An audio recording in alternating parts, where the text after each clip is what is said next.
here is where we are, the Montrose Cemetery. And what was called the Waldron Spur, the train tracks that you mentioned before. Yeah. This is the train line that Those is no were my longer. guide But to the Lost Cemetery. That's what I followed all the time. the Lost Cemetery is this area here. You will notice that there are all these houses, this subdivision that was created. They're called the Sauganash Homes. The Sauganash Homes were started between they broke ground in like 98, and then the very last home was put in 2001. You have 82 houses right here on what was all part of Montrose Cemetery. Wow. Me and Ron went digging on satellite images from like the 1960s and the 1970s, and this was still the grid, the roadway for this subdivision was exactly the same. That's the weird thing. They kept like the paved road the same as, you know, how the cemetery is carved up into sections. Yeah. And these were sections X, Y, and Z. Okay. Sections X, Y, and Z go all the way back to the 1880s, and they were a pauper's field that was loosely associated with the founders of Montrose Cemetery. So when they rediverted all the water to the south, you have this little lake disappear from here, and then you had what used to be marshland right here also dry up and disappear behind these homes. The fact that they dug up what we figured to be about 250 graves and put these homes here is what created a lot of controversy. Well, yeah. But they did it legally now. You have, like I was explaining to you last week, the perpetual care contract that is 75 years. Not every single cemetery, a majority of cemeteries, especially here on the north side, and this cemetery for sure had a 75-year expiration date, basically, you could say. So from the information and the research that we did, around 1988 and 89, the directors of Montrose Cemetery figure out that they're going to not contact any of the families in sections X, Y, and Z, and they're just going to wait for the 75 years to expire. Like I told you, the first house was broken between 1998 to 2001.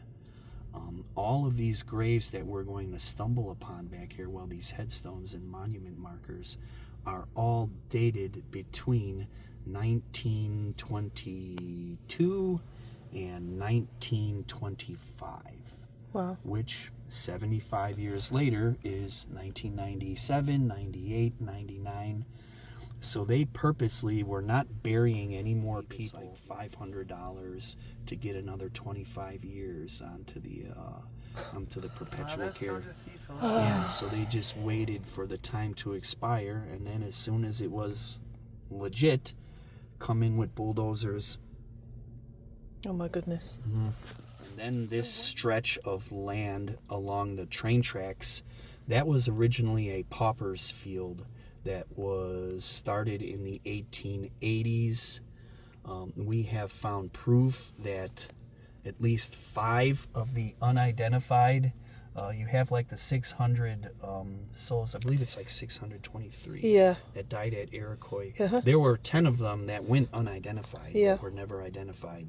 We have found evidence that some of the unidentified people from Iroquois Theater Fire were buried in that potter's field. Oh, wow. We have found evidence that at least a handful of the 900 people that died in the Eastland disaster were also buried in that potter's field. You have here this whole North Park Village Nature Center, which is about a half a click northeast from where we are. This is all owned by Northeastern University and is part of the Chicago Park District. It's called Peterson Park.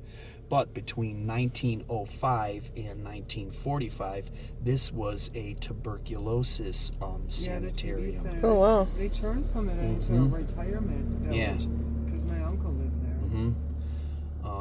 Starting in 1905, hundreds of bodies a year between 1905 and 1920 from the TB sanitarium, TB victims that were also buried in the Potter's Field where we are going to go. Oh my word. Train track. It's called Waldron Spur. Oh yeah, you can see it, can't you?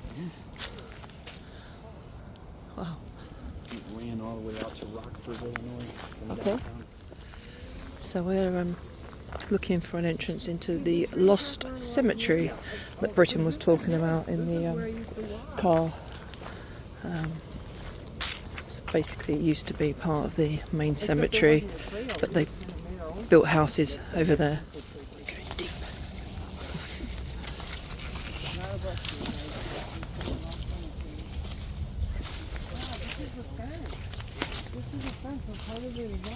Yeah, there's a headstone. Yeah, there's one right there. Oh my goodness. So they dug all the bodies up and moved them, nobody knows where, dumped them probably, and all the headstones were just left. Some were chucked to the side. Oh, there's another one there. Oh my goodness.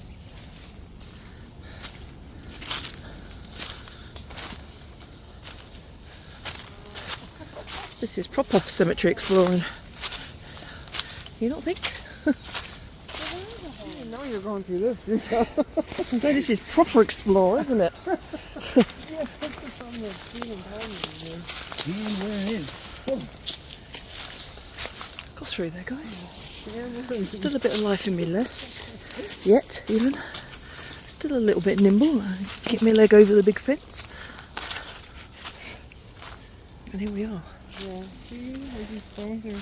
The cylinder plot markers are from the Pauper's Field. And you'll find them kind of numerically lining up. I remember those, and I always wondered why they were there. Can't find any numbers in there. I actually saw one over there with names or with writing on it, little Yeah, flat stone. As we were coming through, just up there. I see like two cement things right there. Sectional markers. Yep. Oh wow, that's very nice.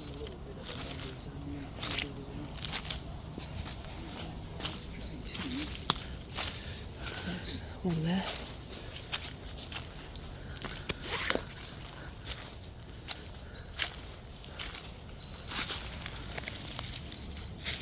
There's something upside down actually. You see how these have been left, guys?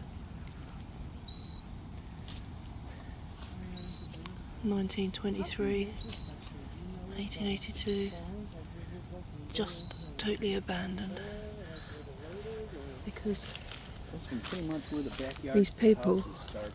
were buried in here. You see another one there? Here's the, here we go. Pot markers. Salt marker. 1425. Oh yeah. 1424. And then they'll line up in sequence. You'll find 1423. Wow. Yeah. So those were the Pauper's graves. Yeah, Pauper's graves.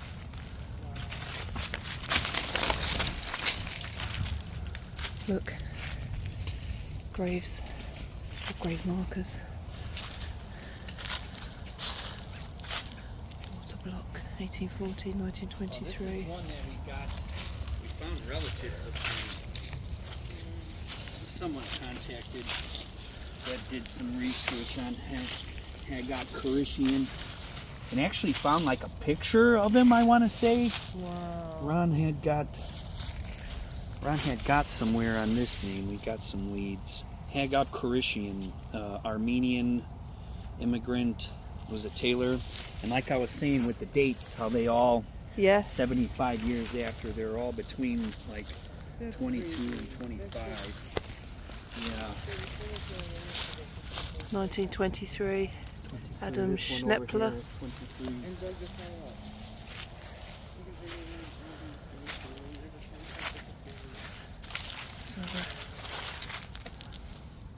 1380.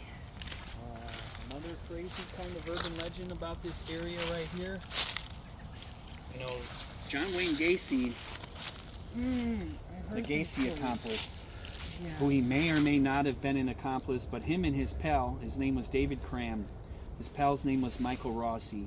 They worked for John Wayne Gacy, and they were recruiters of his, going around finding young kids, you know, able-bodied to help with Gacy's construction, his contracting firms. Mike Rossi, David Cram, testimony, they admit they're the ones that dug the crawl space under Gacy's house. Yeah. Wow. As the urban legends go, David Cram might have been a helper or an accomplice with some of the murders, some of the abductions, but he got some type of immunity after he turned state's evidence against John Wayne Gacy. In 2001, David Cram, at that time, alcoholic, dealing with his demons, he camps out here for a couple days, hangs himself from this tree right here. And they find David Cram's body. Yeah, supposedly this tree is the Cram tree. Wow. And the most bizarre thing, the last time I was out here with some people kind of telling them, there was a rope.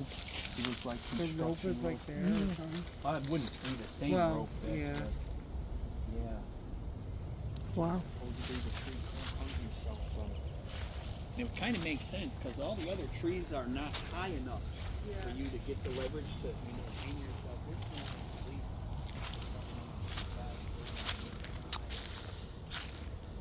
So guys, the bodies were dug up, and the headstones may not be in the correct places now because they were just moved around, but the bodies were dug up.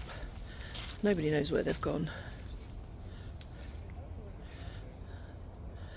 So this is known as the Lost Cemetery. I mean, you can see remnants everywhere, can't you? You know, do you know what? Humans disgust me. All because they wanted to build a bunch of big houses over there to sell for a lot of money, a lot of money. So these bodies were dug up, disposed of in a way that nobody knows. They waited the requisite 20 odd years,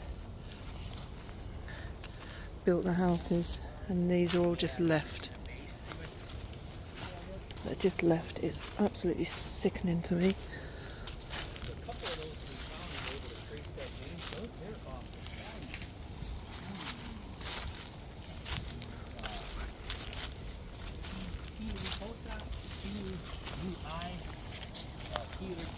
That's that famous engraving that they put on Italian graves. This is not going to reveal anything to us, fortunately. That one's really bad. Yeah. So many are just buried in the dirt. That makes you wonder how many are you can't see. Because there's got to be some under the dirt. Yeah, chi riposa in Italian is here rests. Riposa in pace, rest in peace.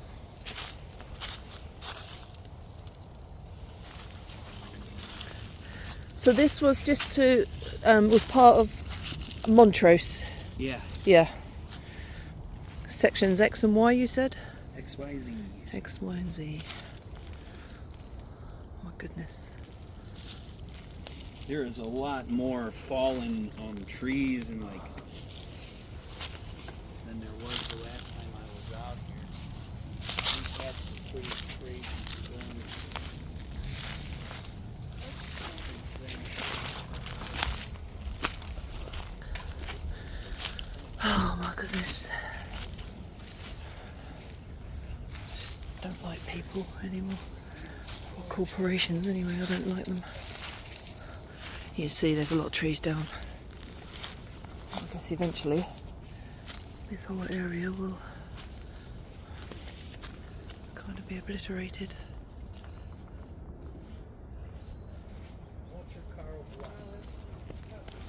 Amazing you could read this one. How did that happen? So they just dug it all out, tossed it to one side. It was pretty good. Father. You know, this is just really sad. Yeah. And again, the dates, you know, like I said, 1922 to 1925. I mean, you would think that his grandkids would be alive at least if not even his kids. Well, the old story goes, you got the 50-year time frame, man. Once you're in the ground for 50 years, whether it's your grandkids or great-grandkids, kind of just forget about you. Unless you're super famous or, you know.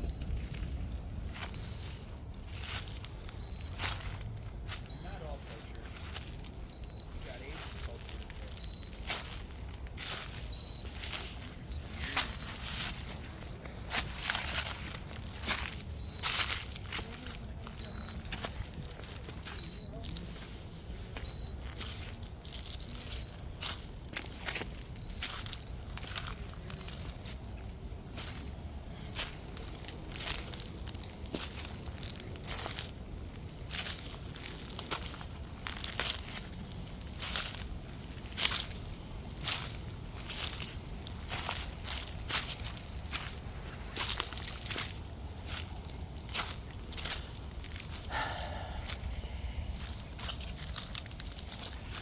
I've got no words, guys. I've got no words. I mean, look.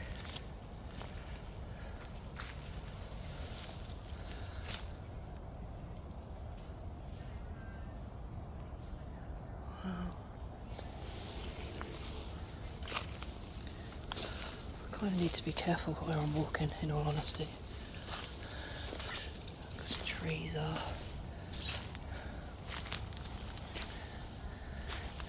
Oh, sort of 1923 to 25.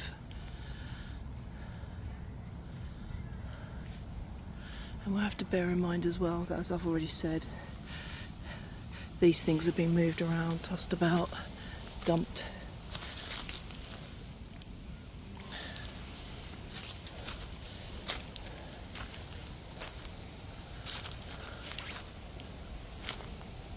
Wow.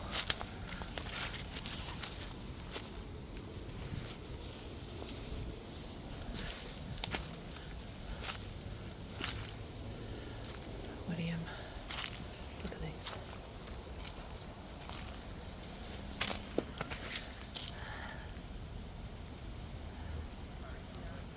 $1924. There's another one here. There's one there. Again, 1924.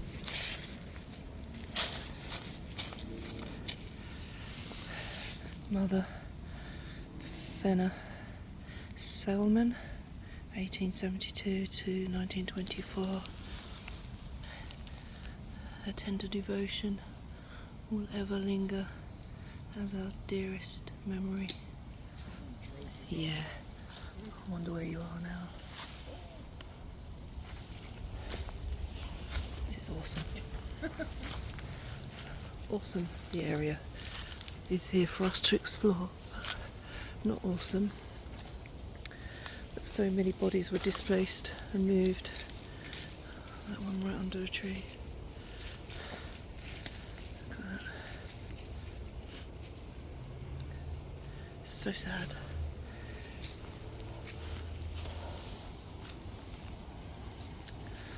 I don't know what to say. I'm absolutely gutted for these people. All their relatives anyway. Absolutely gutted.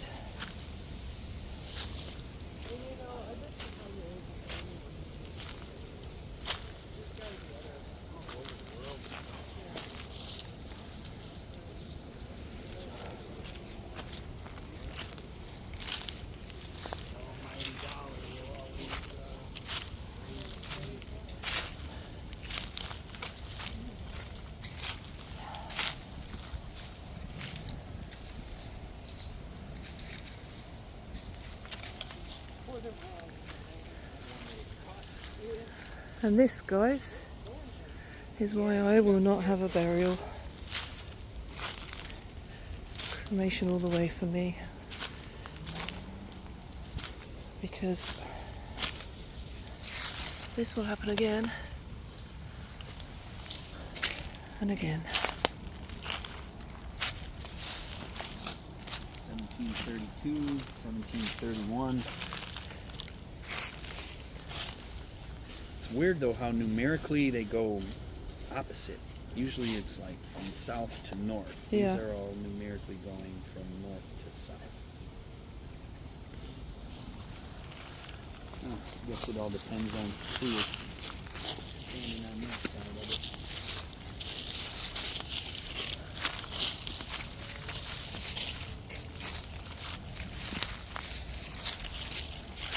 Is this a well-known area? I don't want a load of ghouls to start coming down here. And Yes. it's well known, is it? These woods are famous for the devil worshipper Great, yeah. nefarious Okay. There's a activity. website about it or Yeah. something. My parents would always tell me stories, never go into the Laval Woods at night. Laval. Quite a few murders occurred here. Really? Yeah, a little girl, a freshman, she was killed by like a family friend, a guy in his, I think his late teens, he was 18 or 19. But she was 14, he picked her up hitchhiking. She went to Mather High School, a couple miles from here. He picked her up hitchhiking, this was sometime in the 1970s. Wow. And dragged her out into the woods, raped her, choked her, dragged her down to the bridge where I was telling you where the river is, threw her over the bridge into the water, figuring that she'd get washed away. He failed at that. His testimony, he claims that he went back and, man, pretty horrific. Looked over the rail, saw that she was brushed to the shoreline and that she was still moving and breathing, and then he went down and like pulverized her head. Oh my goodness. Finish her off. Yeah, that was in the 1970s. Wow. Some sick people out there. There's a story about a guy that was killed by a bunch of motorcycle gang out here in these woods over a drug debt. His nickname was Woodstock. A skinny hippie dude that went to Von Steuben, another one of the high schools. We're kind of in between Von Steuben and Mather area, for the school zones. And yeah, they beat him to death with a baseball bat, the story goes, over a drug debt. The sun was going down, we got the heck out of here. So yeah, I can attest to the motorcycle gangs coming out here and partying firsthand, because I got caught up in a mix one afternoon with my pal. Wow. Yeah, this is very active. Yeah. Yeah. For years and years and years and years. Yeah. The Forest Preserve Police, lots of reports of finding animal carcasses and stuff along the lines of that. Kind of point A to point Z, what areas to hit and show them. Are those candles right there? No.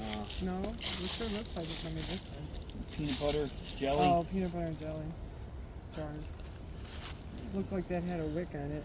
Yeah, that one's plastic, this one's glass. It's like plastic. Plastico.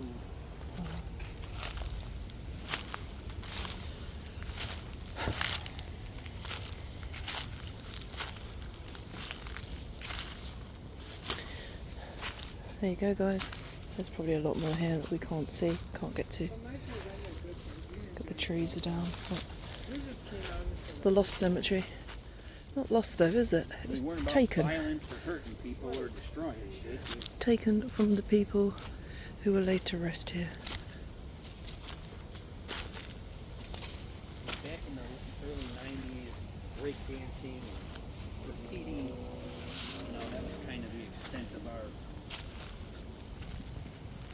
I call breakdancing criminal activity, but the graffiti stuff definitely. We didn't really take it serious. Me and a buddy of mine, right along the, in between the L tracks and the Metro tracks. That's just like you said, mischief, though. That's any kids do Yeah. weird things. That's normal. Like killing people, sacrificing animals, and that's normal about I think I've already said it once, Britain. You need to get that book written. Yeah, eventually. My memoirs of a Chicago guy. Yeah, there was a great book. the north side. I mean, that's for the book we need to do the movie. Indeed. Still haven't heard anything, honestly. A lot of it depended on the director, Eli Roth, who's going to be producing a series of success.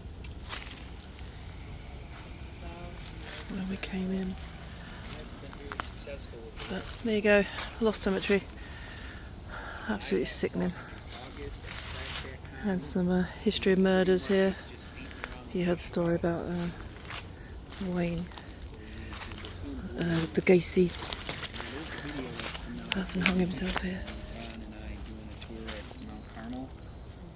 More.